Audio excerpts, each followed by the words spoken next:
Blacklist International. Tapi dari segi highlights, ketika mereka berhasil menang kemarin, melakukan reverse sweep atas kekalahan di game pertama dari EVOS Esports, menunjukkan bahwa mereka memang siap banget nih ya. Terutama dengan membawakan hero-hero momentum dari Perxiva sih. Yang aku lihat Perxiva ini bisa banget untuk cari celah. Gimana caranya dia bisa untuk megangin terutama momen-momen penting pada saat objektif di secure, terutama untuk Blacklist International itu sendiri. Dan di game ketiga kemarin juga kita dikejutkan lagi dengan adanya Sun yang kembali muncul dari EVOS Esports. Tapi di Gold Lane ya. Di Gold Lane, iya. Di Gold Lane. Walaupun masih belum mendapatkan hasil baik ya bagi Sun Gold Lane yang mendebutkan dirinya juga. Itu dua kali berarti. Dua kali. Tapi pasti belum menang match-nya kan. Betul. Agak sangat disayangkan pastinya. Tapi untuk teman-teman dari Aurora ini dia masih dengan adanya Edward, Demon Kite, Yue, Renajai dan juga Domeng Kite. Dengan gameplay yang sebenarnya kalau kita katakan Blacklist ini sangat melekat ya dengan Ultimate Bonding Experience-nya. Dengan pergantiannya pemain-pemain juga, ini emang udah lumayan lepas ya dari satu stigma tersebut. Karena kayak ngeliat dari MP-nya juga udah lebih eksplorasi ke arah assassin, MP The King ya pada saat itu memperkuat tim Siusun kalau nggak salah. Betul. Dan juga kalau ngeliat dari Aurora yang justru sebenarnya kalau kita ngeliat dari Renajai lah, dia juga sangat-sangat powerful dengan Matildanya, tapi nggak cuman support doang nih kayak Tigrealnya, walaupun kemarin cowoknya juga agak sedikit masih belum bisa mendapatkan kemenangan untuk Aurora, tapi bisa kita lihat dan kita pastikan juga bahwa eksplorasi dari Aurora juga luas sih. Betul, dan jangan lupakan ya adanya Edward sebagai the original agent dari Blacklist International yang sekarang juga memperkuat Aurora, membuatkan kita semua bahwa ya kita tahu Edward ini juga salah satu tulang pilar utama ya dari Blacklist International pada waktunya. Dan dari highlights kita lihat gimana Todak kemarin juga sempat terkena reverse sweep dari Aurora ya. Kemenangan Todak di game yang pertama, namun sangat disayangkan mereka berhasil dibekuk di game kedua dan game ketiga oleh permainan yang begitu impresif dari Aurora. Dan lagi-lagi Beatrix jadi salah satu kunci juga untuk Aurora Esports berhasil mendapatkan kemenangan di game yang ketiga. Yap, Beatrix ya. Kemarin juga justru Todak juga sempat kuat kan pakai Beatrix ya di tangan D, tapi kita bakal berfokus untuk ngelihat bagaimana nantinya pertemuan antara kedua belah tim ini yang dimana Aurora tadi yang udah kita lihat di pregame secara data lebih diunggulkan lah ya. Dari segi match historinya, dari segi sebenarnya head to headnya nggak terlalu beda jauh, tapi kayaknya nih untuk di match ini kita cukup sepakat bakal ada game panjang. Betul, udah pasti. 2-1. 2-1. Nah, kayaknya ya. Cuman aku ngelihatnya Blacklist International dengan member-member terbarunya ya, aku sih prediksikan kayaknya 2-0 Aurora sih tetap. Boleh. Karena ya aku udah ngelihat gimana Aurora pada saat ketemu sama Blacklist di babak playoff itu mereka sangat meyakinkan banget sih. Sangat meyakinkan. Jadi tapi kita satu suara untuk Aurora. Tapi dengan skor yang berbeda nih. Akankah berakhir 2-1 ataukah 2-0? Atau bahkan kita dipatahin? Ternyata 3-1. Enggak, bukan BO5. Maksudnya dipatahin Blacklist yang menang gitu Blacklist loh. Enggak dong, enggak tiba-tiba jadi BO5 dong ini. Belum dong. Tapi ya perjumpaan terakhir dari Blacklist International juga Aurora itu berarti sekitar 4 bulan lalu dong. Bulan Oktober ya berarti ya.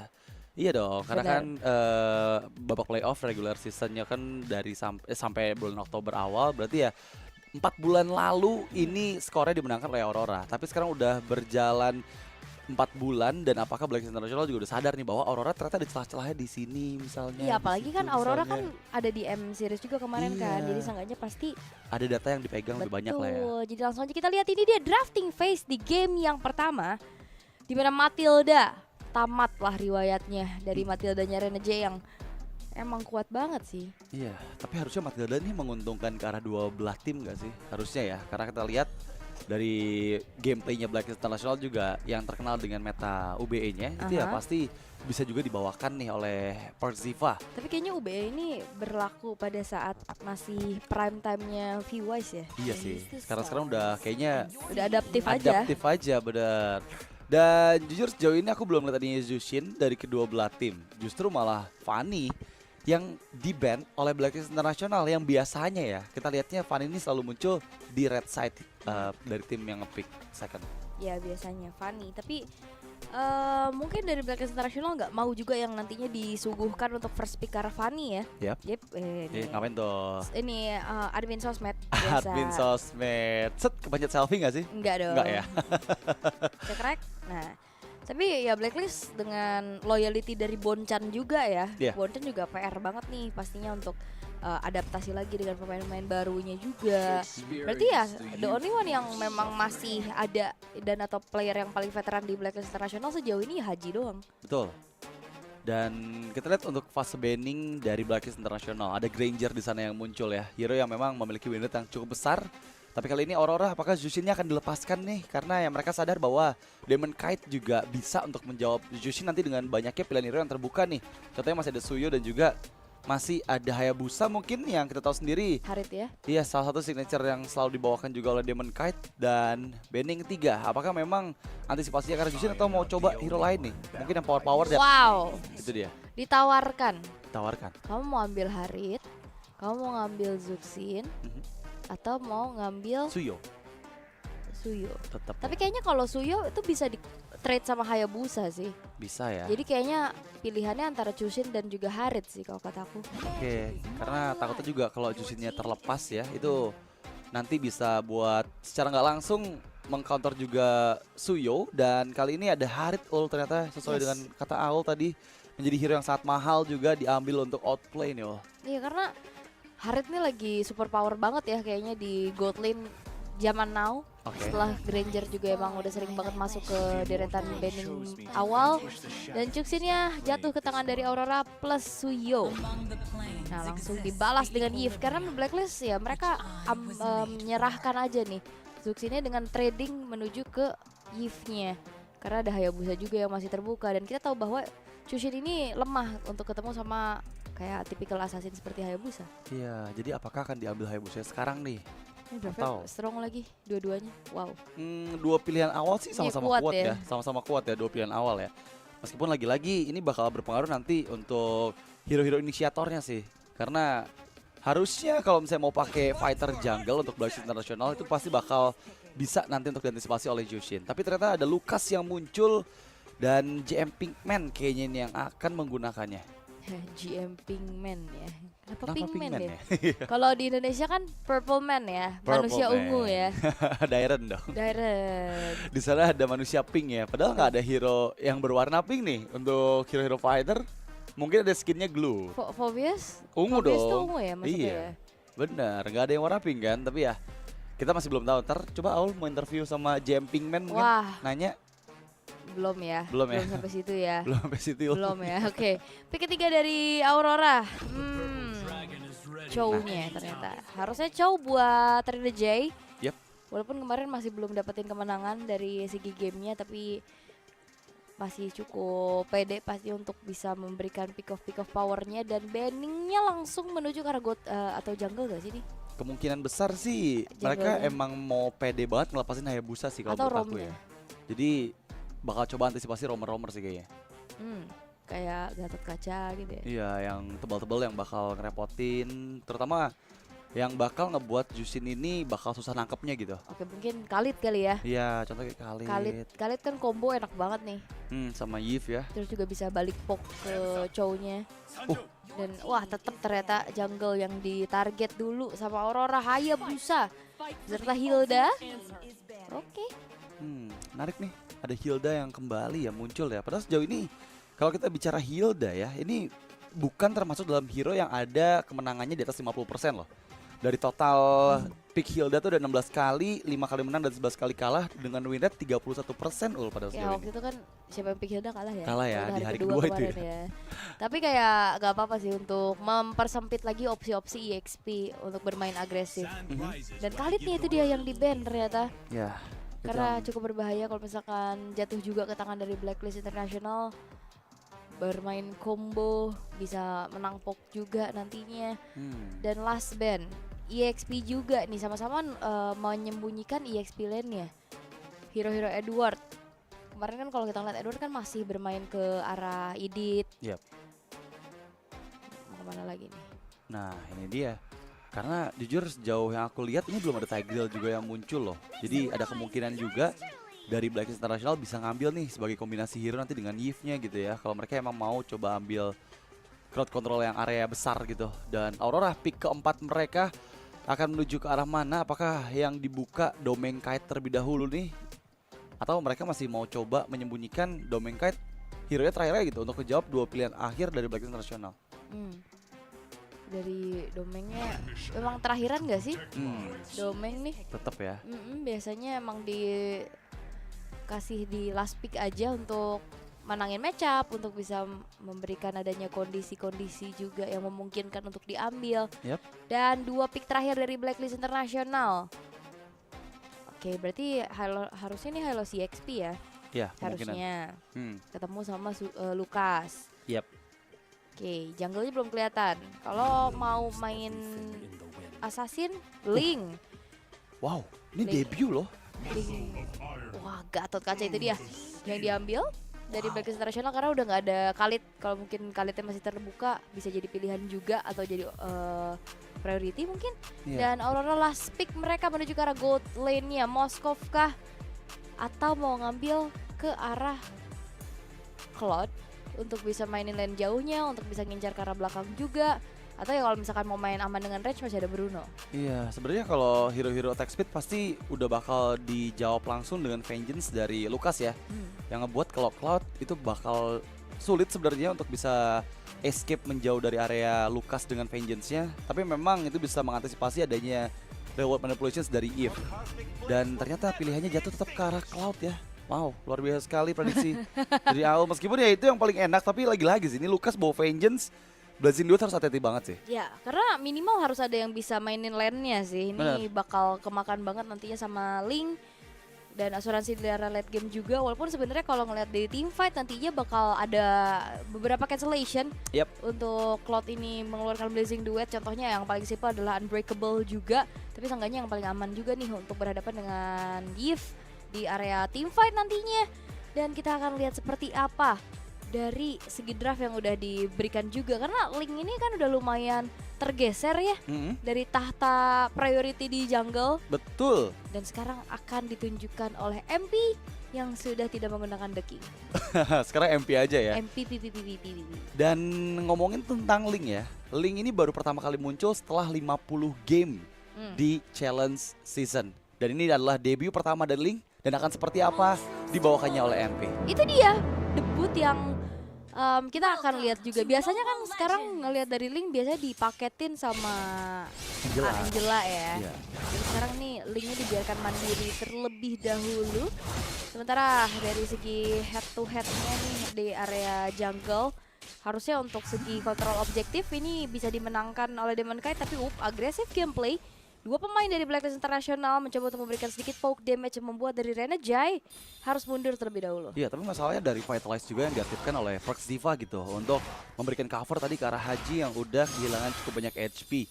Terlihat dari Players Emblem, 2 Concussive Blast untuk kedua Black Explainer kita, meskipun ada sedikit perbedaan ya, ada Vitality dan juga Tenacity untuk seorang Edward.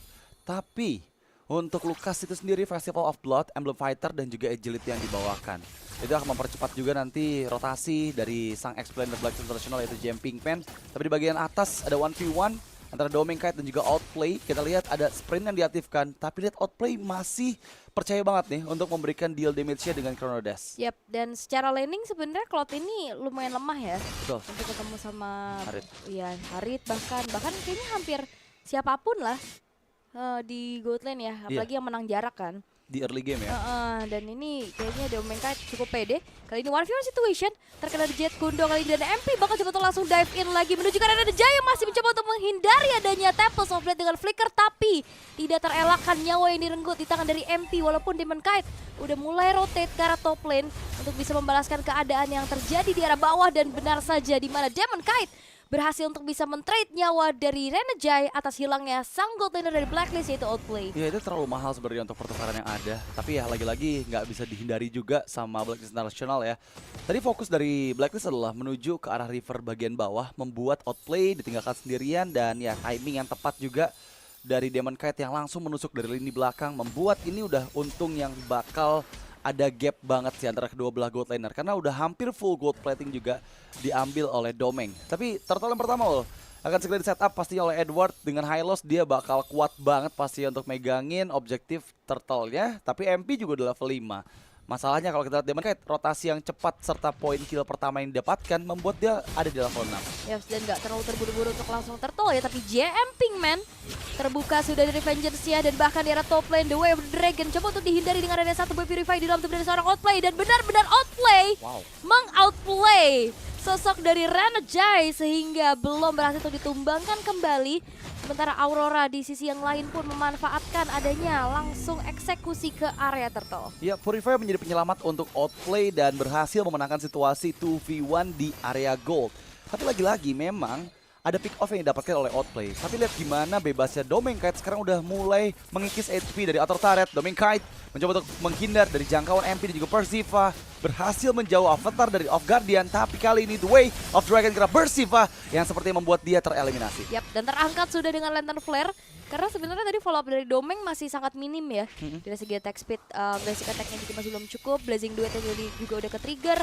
Tapi untungnya ada Yue dengan Lantern Flare yang akhirnya membuat juga berhasil dapetin 1 poin kill tambahan. Sementara Domain walaupun HP-nya tergerus-terusan ini masih bisa bertahan juga. Bahkan outplay kali ini mundur lagi dengan Zaman Force, namun terangkat Lantern Flare dan juga Evil Queller, dan bahkan kali ini MP terpaksa untuk mundur terlebih dahulu. Pinch Poise lagi menuju ke arah belakang, dan Persiva akan berada di lini paling depan untuk bisa memberikan distraksi agar tidak ada pengejaran yang dilakukan oleh Aurora menuju ke arah MP. Ya, tapi tuh gocekan yang sangat indah dari Domain Kite. Lihat gimana dia berhasil menghindar dari jangkauan Tempest of Blade dengan satu Battle Mirror Image ke arah semak-semak, membuat Defiant Sword dari MP ini gagal untuk mendapatkan lasitnya ke arah Domain Kite. Bahkan di bagian atas ada turret pertama yang dihancurkan di bawah menit kelima, sehingga keuntungan berlipat untuk Aurora terlihat dari segi network mereka ya.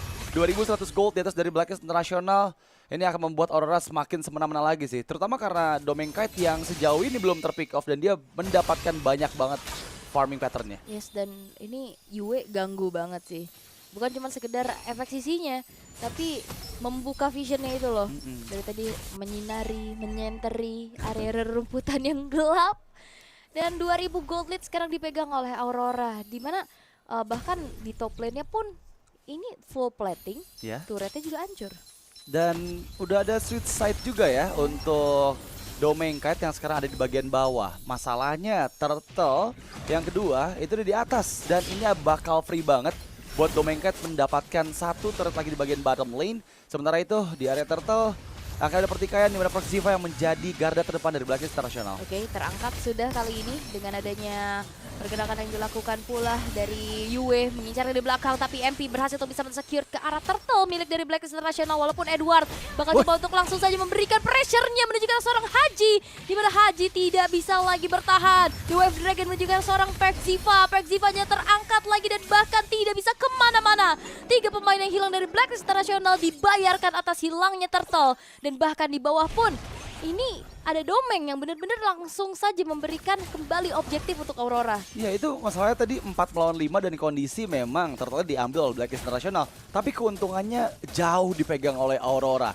Dengan satu momen tadi yang dimana dari Edward bisa megang 3 player lini belakang dari Blacklist International, membuat mereka menerima kerugian yang cukup masif. Apalagi ada miskalkulasi dari Flicker yang dibuka oleh Haji, membuat dia pun turut tereliminasi. Di bagian bawah turut di-secure. Di bagian purple sekarang coba dikontes kembali. Ini Persivanya juga nggak bisa bergerak gak sih? The Wave Dragon diangkat lagi Lantern Flare, tapi Zaman Force latar bentangkan kali ini membuat dari Aurora terpukul mundur, tapi tidak. Ternyata Blazing Duet dari Domain Kite langsung saja bisa menuju ke arah belakang dan bahkan Haji. Satu hit terakhirnya membuat dirinya pun hilang, double kill. Diamankan oleh Domain, dan bahkan MP tertinggal sendirian. Bakal coba untuk dikejar, gocekan maut dari Domain Kite pun tidak membuat dirinya pun menjadi pertukaran nyawa. Sehingga 4 pemain dari Blacklist International tanpa adanya pertukaran. Lagi-lagi selicin itu Domain Kite menghindar dari maut, di mana dia berhasil memprediksikan Defiant Swords yang dibuka oleh MP, dan langsung dia pede banget ke belakang dari Skelizard, recall di sana, dan kali ini benar-benar semua kontrol permainan dipegang oleh Aurora. Terlihat dari semua player yang memang udah leading di atas dari member-member Blacklist International. Terpaut cukup jauh terutama untuk Link dan juga Suyo. Ada 2300 gold yang memudahkan pastinya untuk Demon Kite membuild item ketiganya. Dan ini akan membuat semakin valve lagi Blacklist International karena masuk ke mid game dan kondisi snowball dipegang oleh Domain Kite. Iya, ini gimana ya, landingnya kuat banget ternyata si Domain ya. Iya, pakai pakai Cloud menang dari Harit dan iya. ya ini udah bener di luar kuasa Blacklist untuk bisa nanggulangi Domeng. Dan semua lininya dimenangin sama Aurora kan. Iya. Dia menang, bawahnya menang. Dan bahkan di menit ke-7 sekarang invade jungle udah dilakukan sama Aurora. 7.500 gold lead yang dipegang. Walaupun memang tadi sempat ada pertukaran dari Turtle. Dan kali ini The Wave Dragon kembali coba untuk langsung memberikan inisiasi terhadap seorang Haji yang tidak sempat mengeluarkan flicker, tidak sempat juga manipulation, dan JM Pinkman tertinggal sendirian, terangkat sudah, kali ini pun tidak bisa lagi berkutik, double kill. Diamankan oleh Demon Kite, masih ingin lebih lagi. Masih ada satu buah Purify di dalam tubuh dari seorang Outplate untuk bisa menghindari apa yang dilakukan oleh Aurora. Sehingga Aurora pun mereka nggak mau greedy, mereka nggak mau overcommit, disengage aja setelah mendapatkan 2 poin kill. Iya, tapi mereka nggak mau puas, mereka mau coba untuk memaksimalkan dengan pasif bastard yang udah nggak ada di menit ke-8. Tempest Soul diaktifkan di dalam real world manipulations dan kombinasi skill yang akhirnya berhasil men-shutdown tubuh dari Demon Kite. Proxiva diangkat dengan Nether Flare. Ada pertukaran memang, tapi kali ini Aurora mereka tampil jauh lebih siap lagi untuk bisa menyerang dari 3 wave yang berbeda. Karena kayak ada yang tadi 2 orang mundur kan, Iya. dari Domeng sama Renegade-nya, tapi 3 pemain dari Aurora yang lainnya masih coba untuk masuk ke area base middle turret. Sampai akhirnya pemain-pemain dari Blacklist International juga siap, dan Blazing Duet Yap, dibuka ke arah lini belakang, menuju langsung ke arah JM Pinkman. Namun sangat sayangkan JM Pinkman gak berhasil bertahan, tershutdown juga Domeng Kite. Tapi sekarang MP yang menjadi korban. Balas berbalas shutdown, Edward pun down. 2 tukar 2, Aurora mereka masih coba untuk memegangin kaki dari Proxiva dan gak dikasih pulang dengan mudah. ya, walaupun MP harus tumbang ya, tapi lumayan nih dapetin poin shutdown terhadap Domeng Kite. Itu jadi pertukaran yang memang sekarang ngebuat Aurora udah mulai sedikit demi sedikit turun nih perbedaan goldnya yang tadi ada di angka 7.000-8.000 dan 1v1 outplay membuka zaman force Zoe yang jadi target di sana, tapi masih ada momentum dengan Lantern Flare membuat outplay nggak berhasil melakukan outplaynya, justru malah dikejar-kejar oleh Yue. Berbahaya, tapi Renegade akan memotong jalan pulang yang ingin dilakukan oleh Outplay, tapi thanks to Purify sehingga The Way of the Dragon masih bisa dihindari. Tapi ini emang ngebait aja sih harusnya dari Purify-nya milik Outplay. Tapi teamfight kali ini kembali dicanangkan oleh Aurora. Ada 1 buah Grace Path Away juga yang telah dibentangkan, tapi hanya sedikit menjadi teori ancaman belaka karena Aurora juga nggak mau melanjutkan adanya teamfight tadi. Mereka lebih berfokus untuk melihat adanya Lord yang sekarang sudah muncul. Dan tadi bagusnya dari Renegade adalah dia nggak sampai nge-trigger flickernya loh. Dia masuk ke inner turret dari Blacklist itu pakai Cyclone Eye. Jadi menguntungkan banget nih, Purify-nya ke-trigger, nggak pakai flicker juga, dan sekarang Lord yang pertama juga tanpa ada gangguan didapatkan oleh Aurora. Dari segi objektif, struktur bangunan dari Aurora belum ada yang hancur. Mereka masih bisa mempertahankan 3 lane mereka, terutama dengan adanya MP yang bisa untuk menjadi distraksi ya, tapi mereka masih aman banget loh komunikasinya untuk menjaga 3 lane. The Way of Dragon dibuka dari Renegade, dan sekarang inisiasi karena outplay langsung menghilang outplaynya. Yes, dan bahkan kali ini dengan adanya 1 buah Vengeance dan bahkan Winter Crown Blazing Duet combo dari Domeng Kite yang membuat dirinya pun aman aja dari Vengeance yang diaktifkan juga di tangan dari JM Pinkman. Itu momentum yang tepat banget sebenarnya dibuka dari Domeng Kite, dan sekarang masalahnya Winter Crown udah nggak ada ul. Dan juga Lord yang mendekat ke arah bagian tengah akan coba dipaksakan ya? Harusnya ya, karena lihat Renegade-nya Conceal Play telah coba untuk diperlihatkan. JM Pinkman terkena dengan adanya 1 buah Jet Kundo. Edward akan menjadi di paling depan, lihat bagaimana Hajinya pun hilang. Damage besar telah disumbangkan, dan bahkan kali ini double kill dikantongi oleh Yue dengan Skyline Pistol juga yang aktif, dan bahkan Renegade dibalaskan keadaannya. Lordnya sudah mulai masuk ke area defensif dari Blacklist International, dan bahkan ini Aurora bahkan coba untuk mengacak-acak lagi setup defense yang dilakukan, tapi shutdown didapatkan oleh Outplay, dan MP-nya pun harus menghilang. Kali ini wipe out di tangan Aurora, dan game yang pertama menjadi milik mereka. Di luar dugaan, kemenangan cepat didapatkan oleh Aurora Esports. 11 menit game berjalan dan mereka berhasil melakukan full dominasi atas Blacklist International.